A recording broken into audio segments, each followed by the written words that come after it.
Dicen que el Balón de Oro es el máximo reconocimiento individual en el mundo del fútbol. El trofeo que consagra al mejor, al que marca una época, al que rompe las barreras del talento. Pero, ¿qué pasa cuando ese galardón, el más codiciado de todos, termina en las manos equivocadas? Este año, las redes estallaron. La sorpresa fue monumental. Ousmane Dembélé, un jugador con talento. Sí, pero marcado por la irregularidad, las lesiones y la sombra de no haber cumplido jamás lo que se esperaba de él, se alzó con el Balón de Oro. La pregunta es inevitable. ¿Acaso Dembélé realmente lo merecía? ¿O simplemente robó un premio que tenía dueño legítimo? Ese dueño, según millones de voces, era Lamine Yamal, el chico prodigio, el adolescente que rompió récords, que con apenas 17 años ya se había convertido en la esperanza de toda una generación. Sus goles, su desparpajo en el campo, la capacidad de enfrentarse a gigantes sin miedo. ¿Cómo es posible que el mundo del fútbol haya ignorado semejante hazaña? El espectador atento no pudo evitar pensar, aquí hay gato encerrado. Porque claro, el Balón de Oro nunca ha estado libre de polémicas. Recordemos cuando se lo negaron a Iniesta, al mismo Xavi, o cuando Messi lo ganó en años en que muchos juraban que no lo merecía. El premio está manchado por decisiones políticas, por intereses ocultos, por campañas mediáticas. Y en este caso, el guión parece repetirse. ¿De verdad se premió al mejor? O mejor dicho, ¿se premió al que convenía premiar? La sospecha crece cuando vemos los números. Lamine Yamal no solo destacó en su club, también brilló con la selección, en escenarios que para muchos hubieran sido imposibles a su edad. Su fútbol no era solo espectáculo, era historia. Cada vez que tocaba la pelota, el público sentía que presenciaba algo único, irrepetible. Pero claro, aquí es donde aparece la pregunta incómoda. ¿Qué intereses se mueven detrás del Balón de Oro? ¿Acaso hay contratos, acuerdos comerciales, estrategias de marketing que pesan más que el talento puro? Porque, seamos sinceros, Dembélé es una figura más establecida en el mercado. Un hombre que ya vende, que ya tiene una trayectoria reconocida en los grandes clubes. Y Lamine es joven, demasiado joven quizá para ciertos bolsillos. ¿Y si este robo no es más que un movimiento calculado? Un plan para mantener el control sobre quién sube y quién no en la élite del fútbol mundial. Porque si un adolescente de 17 años podía arrebatarles el protagonismo a los grandes, ¿qué mensaje quedaba para el resto? ¿No sería como aceptar que el futuro ya llegó y que los de siempre, los que dominan los votos, simplemente ya no importan? El público lo sabe, tú lo sabes. Y aunque intenten disfrazarlo de justicia deportiva, la verdad es que este Balón de Oro huele a manipulación. Pero hablemos con claridad. Si miramos las estadísticas frías, la diferencia entre Dembélé y Lamine Yamal es abismal. Lamine no solo jugaba, cambiaba partidos. Cada toque suyo era noticia. Cada regate generaba titulares. Cada gol se convertía en tendencia mundial. Era un espectáculo vivo, un talento puro que devolvía al fútbol esa esencia que parecía perdida. En contraste, Dembélé, sí, tuvo destellos, pero destellos no son constancia. Sí, formó parte de un equipo grande, pero ¿acaso brillar por momentos es suficiente para coronarse como el mejor del planeta? El Balón de Oro no se supone que premie carreras mediocres maquilladas por la prensa. Debería premiar el mérito indiscutible, el impacto real, la magia que traspasa fronteras. Y es ahí donde nace la gran pregunta. ¿Cómo se manipula un Balón de Oro? Porque no basta con el talento.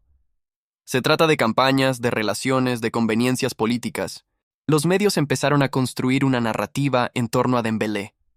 La redención, el regreso, la constancia por fin alcanzada. ¿Pero de verdad lo crees? ¿O simplemente te lo vendieron, como han hecho siempre, envolviendo la mentira en papel dorado? La verdad incómoda es que el fútbol moderno no es solo deporte, es negocio, es espectáculo, es estrategia de mercado. ¿Quién gana más dinero? ¿Un joven que todavía está en ascenso? ¿O un jugador con contratos multimillonarios, con patrocinadores que exigen ver su nombre grabado en la historia? Ahí está el verdadero poder detrás del premio. El espectador crítico lo siente en el fondo. El Balón de Oro ya no mide quién fue el mejor, sino quién conviene que sea el mejor. Y aquí, Dembélé fue el elegido. Pero no porque lo mereciera, sino porque su victoria servía para consolidar un relato. Un relato que, convenientemente, deja a Lamine Yamal en segundo plano, como la promesa, como el futuro, pero no como el presente que realmente ya es. Ahora bien, pensemos en el impacto psicológico. ¿Qué mensaje recibe un joven como Lamine al ser ignorado? Que no basta con ser extraordinario, que no importa si el mundo entero lo reconoce.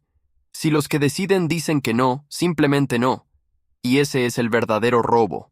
No solo quitarle un trofeo, sino negarle el reconocimiento histórico que le correspondía.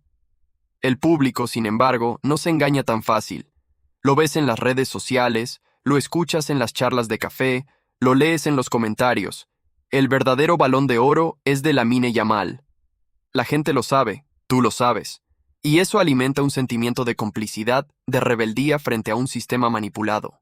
Porque no es solo una injusticia deportiva, es una estafa emocional a millones de fanáticos que vieron con sus propios ojos quién fue el verdadero protagonista.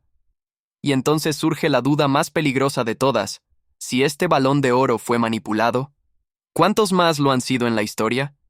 ¿Y qué tan real es, después de todo, el fútbol que consumimos? Ahora pensemos un momento.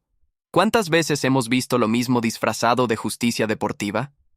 No es la primera vez que un Balón de Oro despierta sospechas. Lo vimos con Iniesta, héroe de un mundial, ignorado. Lo vimos con Xavi, cerebro de una generación dorada, relegado. Lo vimos incluso con Lewandowski, quien debió ganarlo en plena pandemia, pero la FIFA y la revista simplemente decidieron no entregarlo. ¿Casualidad? ¿O una muestra más de que el premio siempre ha sido un tablero manipulado? Este año, el caso es aún más grotesco. Lamine Yamal había hecho todo lo que estaba en sus manos: goles, asistencias, récords históricos. Era el símbolo de la nueva era, el ídolo que inspiraba a millones de jóvenes, y aún así, le arrebataron el trono. No porque le faltara mérito, sino porque, quizás, era demasiado pronto, o demasiado peligroso para quienes controlan la narrativa. Piensa en esto. ¿Qué hubiera significado que un adolescente de 17 años ganara el Balón de Oro? Que la vieja guardia quedaba expuesta, que el futuro no espera, que ya está aquí, y eso, para muchos, es inaceptable. El negocio no soporta que un chico rompa el orden establecido, que cambie las reglas antes de tiempo. Así que mejor, le entregaron el premio a un jugador más seguro, más predecible. Un rostro conocido, aunque su rendimiento nunca haya estado al nivel de la gloria que se le otorgó. ¿Te das cuenta de la magnitud del engaño? El fútbol que consumes, el que te venden cada fin de semana, ya no depende solo del talento en el campo. Depende de decisiones en oficinas oscuras, de intereses económicos, de acuerdos que nunca veremos. Y lo más alarmante es que tú, yo, todos los fanáticos, somos cómplices sin quererlo, aplaudiendo un espectáculo que ya está escrito de antemano. Entonces surge la pregunta que incomoda. ¿Es el Balón de Oro realmente un reconocimiento deportivo? ¿O es simplemente un premio de marketing? ¿Cuántos jugadores, verdaderos genios, se quedaron en la sombra porque no generaban suficiente dinero, porque no eran vendibles, porque no tenían detrás la maquinaria que decide quién merece brillar? El caso de Dembélé Yamal es solo la punta del iceberg. Hoy te lo muestran como una celebración del talento, pero en realidad es un recordatorio de que el fútbol moderno ya no premia la grandeza auténtica. Lo que se premia es la conveniencia, la imagen, el relato fabricado. Y eso, aunque quieran ocultarlo, todos lo sentimos. Tarde o temprano, la historia pondrá a Lamine Yamal en el lugar que merece. Pero el daño ya está hecho. El Balón de Oro 2025 quedará marcado como el más cuestionado de la década. Y tú, que estás viendo esto, no podrás dejar de preguntarte: ¿qué otras verdades nos han escondido? ¿Qué otras glorias nos han robado sin que lo notáramos? ¿Y si el fútbol que amamos no es tan real como creemos? Porque al final, el verdadero robo no fue solo el trofeo, fue la ilusión de millones que aún creíamos que el talento puro podía vencer al sistema.